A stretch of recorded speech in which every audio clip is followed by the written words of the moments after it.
Good morning dear student, welcome back to our Hindi classes. Previous video में हमने chapter number 5 Shahjahanpur का खिलनी बाग का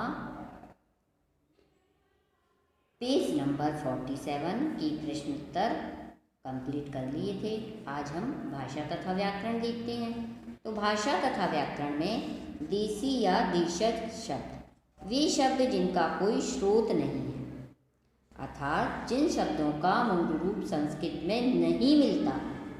ठीक है, क्या होता? जिन शब्दों का मूल रूप संस्कृत में नहीं मिलता, ये शब्द हिंदी को अपनी प्रकृति के अनुरूप ग्रामीण क्षेत्रों, बोली क्षेत्रों आदि के प्रभाव से विकसित हुए हैं। इस प्रकार के शब्दों को देशज शब्द कहा जाता है, यानी कि ऐसे शब्द जो किसी भाषा से नहीं आए हैं, न संस्कृत भाषा से आए हैं, न अंग्रेजी भाषा से आए हैं। सिर्फ क्या हुआ है, अपने क्षेत्र की बोली के हिसाब से या गांव की बोली के हिसाब से उसको बोला जाता है, तो उसको कहते हैं देशज शब्द, यानी देशी। ठीक है, जैसे ओ आगे वाला जो मोड़ है उस कोलियों में चले जाइए, फिर बाएं घूम जाइएगा। इस वाक्य में ओ कोलिया और जाइएगा शब्द देशज है, यानी खुद अपने आप वहाँ की ग्रामीण क्षेत्रों की बोली के अकॉर्डिंग बना लिया, जिनका अर्थ क्रम से वह बगल वाला या समीप वाला और घूमिए है। ठीक है, अब आगे देखिए विदेशी या आगत शब्द। विदेशी शब्द क्या होते हैं? आगत का अर्थ है कहीं से आया हुआ, यानी कहीं से भी उनको लाया गया है, अर्थात वे शब्द जो दूसरी भाषाओं से आए हैं या आगत शब्द हैं, यानी दूसरी भाषा से आए हैं, उसको क्या कहेंगे? या आगत या कहीं से भी आए हुए हैं। जैसे टाउन हॉल के सामने कुछ व्यापारी हड़ताल पर बैठे, ये क्या है? टाउन हॉल के सामने कुछ व्यापारी बैठे हड़ताल पर। इस वाक्य में जो टाउन हॉल है वो कहाँ से लिया गया है? अंग्रेजी शब्द से लिया गया है। अब देखिए प्रश्नोदय 2 लिखा है, निम्न कविता में देशज और विदेशी शब्दों का प्रयोग पंडित राम प्रसाद बिस्मिल ने किया है। इसे पढ़िए और दिए गए शब्दों के आगे देशज और विदेशी शब्द लिखिए। हम कौम के मारों का इतना ही फसाना है, रोने को नहीं हंसने को जमाना है। ये आपको कविता दी गई है, इसमें आपको क्या करना है? देशी और विदेशी शब्द, यानी कि कई हो सकता है इसमें कई उर्दू के भी शब्द हो, कई हिंदी के भी शब्द हो, कई संस्कृत के भी शब्द हो, तो आपको ये लिखना है इसमें जो दिए गए हैं ठातक शब्द कि कौन से देशी हैं, कौन से विदेशी। क्लियर? हाँ, दूसरे नंबर पे देखते हैं, निम्न गद्यांश में 5 देशज तथा 5 विदेशी शब्द छांटिए। आपको ये गद्यांश दिया गया है।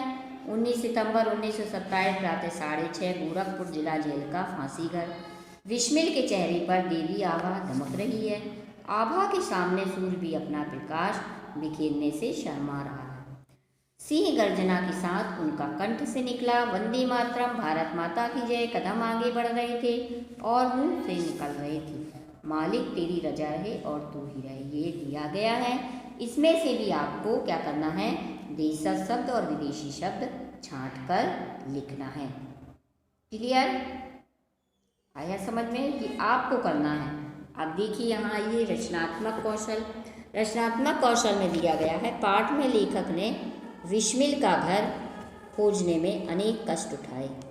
कल्पना कीजिए आप भी वहीं जा रहे हैं, तब आप किस प्रकार पहुँचेंगे? यानी कि उन्हें लेखक ने तो बहुत कष्ट उठाए, अब आप भी उसी स्थान पर जा रहे हैं, तो आप वहाँ पर कैसे पहुँचेंगे? ये आप अपनी कल्पना के आधार पर लिखना है। अगला देखिए, बिस्मिल ने जब 125 रुपये की रिवाल्वर खरीदी तब उन्होंने क्या अनुभव किया? उनके मन में क्या आया? ये आप अपने हिसाब से लिखिएगा। अगला देखिए, पंडित राम मनोरंजक गतिविधि है ये। पंडित राम प्रसाद बिस्मिल केवल एक क्रांतिकारी ही नहीं अपितु कवि भी थे। इनकी यह कविता भारतवासियों को बहुत याद आती है। आप भी इसे याद कर लीजिए।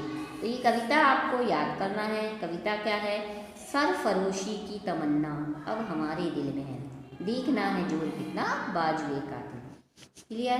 तो बेटा ये आपका चैप्टर है वो कंप्लीट हो गया। अब हम नेक्स्ट चैप्टर देखते हैं। तो नेक्स्ट चैप्टर आपका क्या है? 6th चैप्टर धरपकड़। इसको सिर्फ आपको केवल पढ़ना है, ठीक है? इसको सिर्फ करना है, एक गेम है आपके लिए।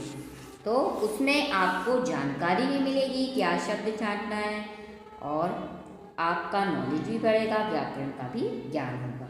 तो खेल का नियम क्या है? विद्यार्थियों को बैठने के क्रमानुसार खेल विद्यार्थी जैसे से बैठेंगे उसके अनुसार खेला जाएगा। सर्वप्रथम पहला विद्यार्थी एक शब्द कहेगा और जिसे अध्यापिका हैं बोर्ड पे लिखेंगे। फिर दूसरा विद्यार्थी कहेगा दूसरा शब्द। इस प्रकार क्या होगा?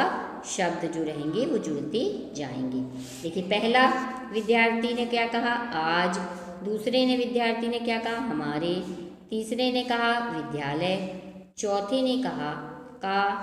पांचवें ने कहा वार्षिक। छठे ने कहा दिवस और सातवें ने कहा है। अब देखिए जो टीम वाक्य को पूर्ण करेगी उसे उतने अंक मिलेंगे। पूरा वाक्य हो जाएगा तो उतने अंक। जैसे इसमें 7 शब्द हैं तो इसको 7 अंक मिल गए।